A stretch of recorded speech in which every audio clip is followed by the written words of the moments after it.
Welcome to Career Tools. This week, preparing for your one-on-one. The questions this cast answers are, how do I get ready for my one-on-one? What things should I be talking about in my one-on-one? And how do I make sure my one-on-ones are effective? Sarah, sometimes it's the simplest things that trip us up. Our manager puts aside 30 minutes a week to talk to us about anything we want to talk about, anything at all, and we begin to take it for granted. And it's one of those meetings where it happens every week, and you start off by being really good about preparing for it. And then after a year of doing them, you realize, wow, I used to be really good at this, and now I forget things, or I forget to bring things up, or I don't write them on my list, or whatever. So we're going to go over how to prepare for your one-on-one and make sure that everybody is being as effective as possible with that 30 minutes of undivided attention that you get, which if your boss is one of those people who's never and is always doing something else, then those 30 minutes of undivided attention are really useful. We don't want to waste them. So what's our outline? All right, our outline for today contains 7 things. First, take 20 minutes the morning or afternoon prior to the one-on-one in order to prepare. Check your notes from last week. Check all the emails your boss has sent you. Check all the emails that you sent your boss. Check any reporting mechanisms. Check your follow-up list. And finally, check your task list. It's a long list. But mostly it'll go fast. So we'll cover all those. Before we start, I just want to cover 2 things. First, if your boss doesn't do a one-on-one, you can still benefit from this cast. If you go to the website, www.manager-tools.com, and type in the search box professional updates, you can see how you can have a one-on-one with your boss without actually having a one-on-one that he or she puts together or arranges. You can do a weekly update with your boss, which effectively becomes a one-on-one without having to get them to do this new-fangled one-on-one thing, which, as we've said before, don't give feedback to your boss. Don't try to tell your boss how to manage. But you can ask for a weekly meeting and you're not telling them, oh, we really should have one-on-ones. Second, if you're a manager and you're not doing one-on-ones are the most important thing that you can be doing. That's the easiest, the quickest way to get your team working better, to make your life easier, and just to have more results as a manager. So if you haven't started one-on-ones, go to the website and press Get Started in the menu bar, and you'll see under there's a section called Basics. And if you go to the Basics, one-on-ones is the first section. So you can listen to the 3 one-on-ones casts and how to roll it out and what one-on-ones are all about. If you're not doing them yet, we recommend you start, now. And while you're on the website, if you're looking at one-on-ones or the Trinity in general, look for the information about Roadmap. Roadmap's part of our app, and it helps you roll out one-on-ones and feedback and coaching. It gives you all sorts of information as you go along, day by day, about what you should be doing, why you should be doing it, and how it will be helpful to you. And it also helps you track your one-on-ones and see how well you're doing. So, having said that, we'll get started. So the first thing we said was take 20 minutes the morning or afternoon before your one-on-one to prepare. So Wendy, if your one-on-one is in the morning, you would take 20 minutes at the end of the afternoon the day prior. Or if your one-on-one is in the afternoon, take 20 minutes the morning before to prepare. Now, as you said, it's a long list. The outline for this guidance has 7 tasks. Now, that's not the reason that we tell you to take 20 minutes so much earlier than your one-on-one is occurring. It's not going to take more than 20 minutes to do everything on this list. The list does seem big, but it's not going to take that long to do it. Most weeks, it's going to take a lot less time, actually, than 20 minutes. We say set it aside just so it's there.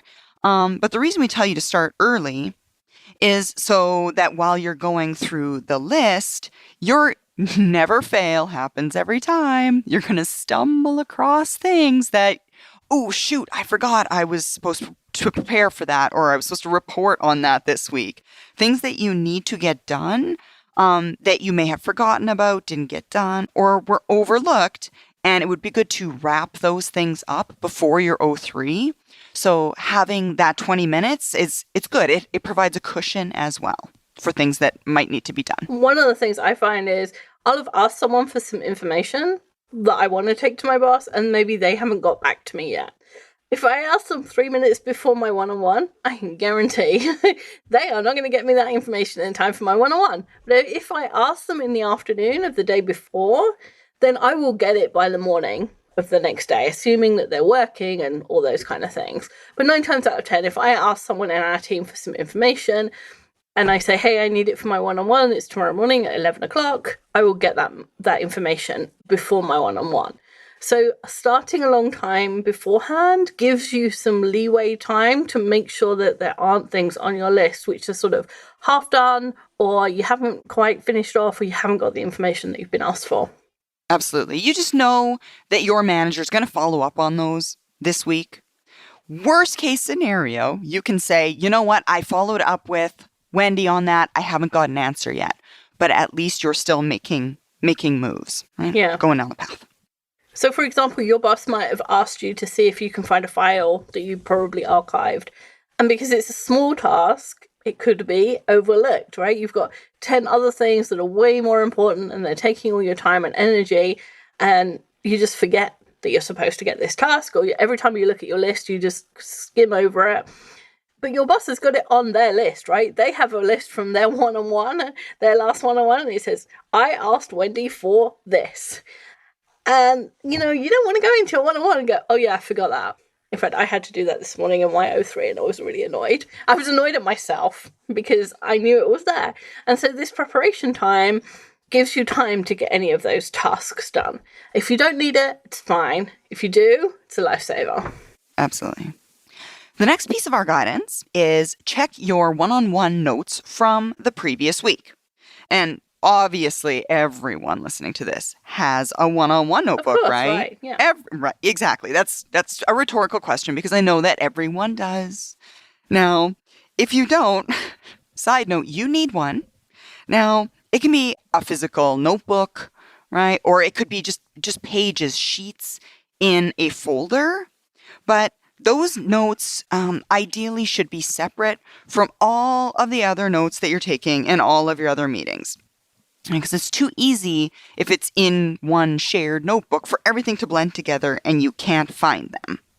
So you want it to be separate, a separate task list, notes to self, separate from all of that. Now, we strongly recommend also that it is something that is written by hand as opposed to typing said list for one-on-ones. And you can keep notes during the week about what you want to talk about in an electronic form, if that's what you want. But your notebook needs to be handwritten for 2 reasons. First, you are much less likely to get distracted if you're not looking at your laptop during your meeting. If you're looking at a list that's on a Word document, say, and it's on your screen, and you've got other things happening on your screen, all sorts of things happen. Even if you've turned off all the notifications, I still seem to get notifications about things like, oh, look, it's time to update your Mac OS. No, it's not. So it's really easy to get distracted if you're looking at a screen. And if you're looking at a book, it's much harder to get distracted. And the second thing is, it's hard to write the kind of notes that you want to make in an O3 when you're typing. So if you write your list of things you want to talk about, when your boss tells you the answers or to give you some guidance or whatever, you end up wanting to write in between the things, or you want to capture to-do items and you want to highlight them, so you have to put a big star by them. It takes like 2 seconds to draw a star, and it takes, I don't know, maybe it doesn't take longer, but it seems to take longer when you have to highlight a piece of text and then press the bold thing and the italic thing if you're doing it on notes. And you want to capture things in a non-linear way in your one-on-one, because the one-on-one is a conversation, and conversations aren't linear. And so handwriting works way better. And if you don't believe us, please just try it for a month. And if you really want to go back to your type notes, then fine, go back to your type notes. But we're sure handwriting will be better. And if your excuse is that your handwriting is terrible and you can't read it, I'm sorry, that's a really bad excuse. You are in control of how you write. You learn to write. When you were at school, you could write legibly. It's like saying, oh, I don't wear pants because I can't put them on. It's not a good excuse. Yeah, it's not a good excuse. You can write better, and you should. Absolutely. And the vast majority of people, even though everyone says my handwriting is chicken scratch, they can all read their own writing.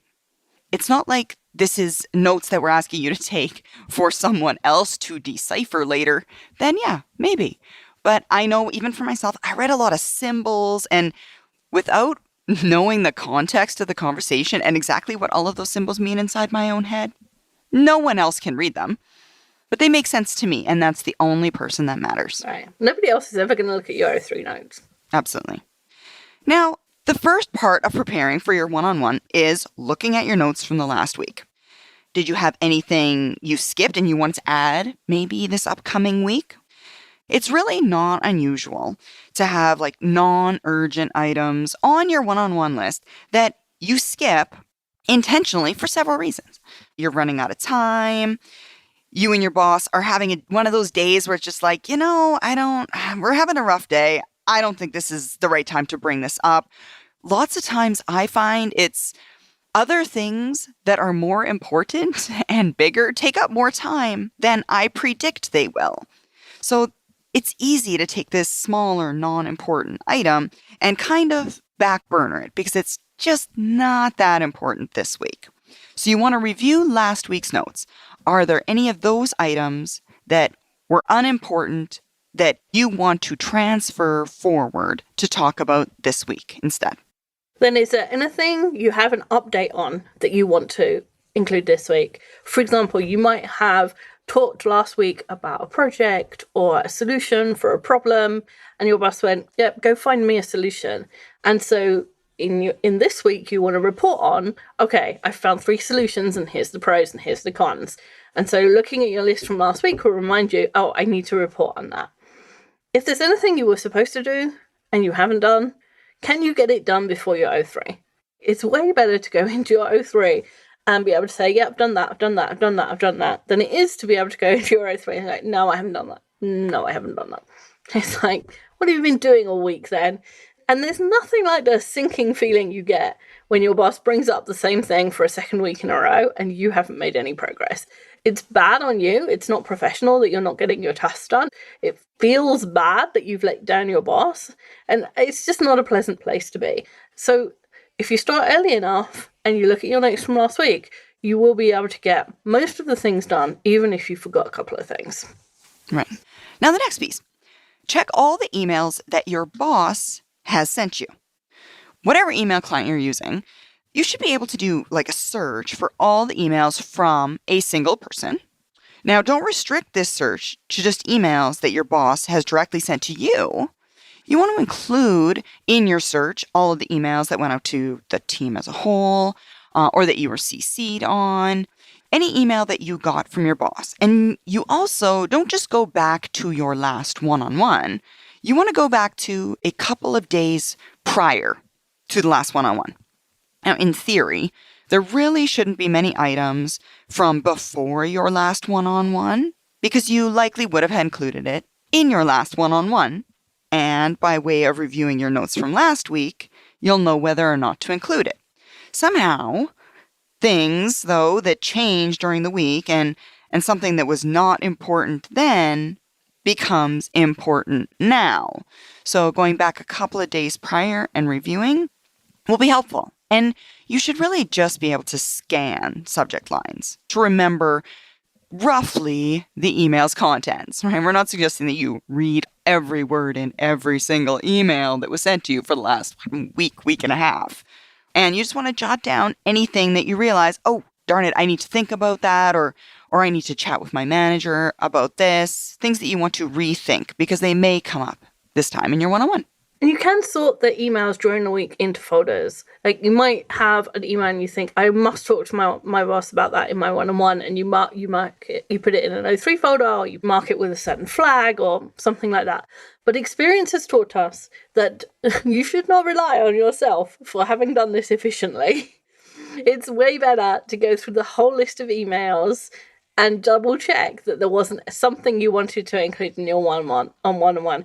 It doesn't take more than a couple of minutes, and you'll know that you're being comprehensive. And if you use methods other than email to communicate with your boss or your team, like Instant Messenger or Slack or Basecamp or text messages, all the things that people use to communicate, you need to check those too. So basically, we're looking for all the communication you've had with your boss during the week or the week and a couple of days before your last O3. And the communications checking doesn't end there. The next piece is check all the emails the opposite way, those you sent to your boss. So in your email client, you'll do the opposite search. Look at all of the emails you sent to your manager.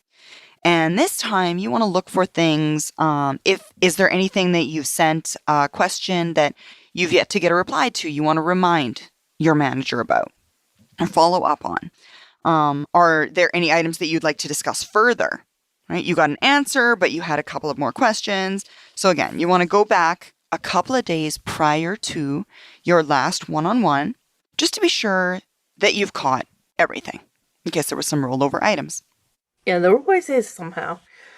Next up, check any reporting mechanisms. So most of us have to report work done into a spreadsheet or a database. There's things that we have ticketing systems, we have spreadsheets that track our work. Let's say you're in procurement, you might have a database of all the contracts still under negotiation. You report on progress of those negotiations into a database. What you want to do is just run through all the open cases to see if there's anything that you want to talk to your boss about. And you could also look at the recently closed cases in case you want to report to your boss, oh, that one's done. That one we talked about a couple of weeks ago that was a problem, now it's finished. So you just look through the ticketing system or whatever reporting system it is, looking for things that you might want to talk about. And Wendy, directs often feel as though reporting it on a database or whatever the accepted mechanism is, then removes their responsibility from having to discuss it in the future. I already reported. Why should I report it again? That's wrong thinking. You want to think about it from your boss's perspective, right? They've got somewhere between 3 and 8 directs. If they're lucky, right, they may even have more. Each one of them is working on multiple projects, and there are probably multiple databases and ways to report in our tasks. Sure, your manager can go back and they can review the databases and see what we're all up to, but they have work to do too. So you want to help them out. Sure, they're going through, but you want to also remind them of those key things. And getting an overall view of where you are and your peers and their own projects by looking at the database, it's great for your manager, right? They can go and they can get that high-level view. But it's not going to stick in their head for more than an hour. Reporting twice, yes, from a direct perspective, it can be annoying. Right? I already reported this.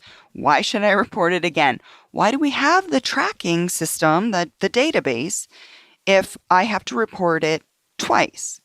But the smartest directs know that helping their boss know how well they're doing is in their own best interests. So sometimes it does. It feels like reporting it twice is stupid. It's ridiculous. And if it's stupid and it works, it's not stupid.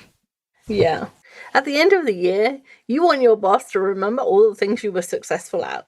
And he's much more likely to remember if you bring it up in your one-on-one than remembering that he looked at the database in June and thought you did a good job on this one case that's now closed and has been closed for 6 months because your review's at the end of the year.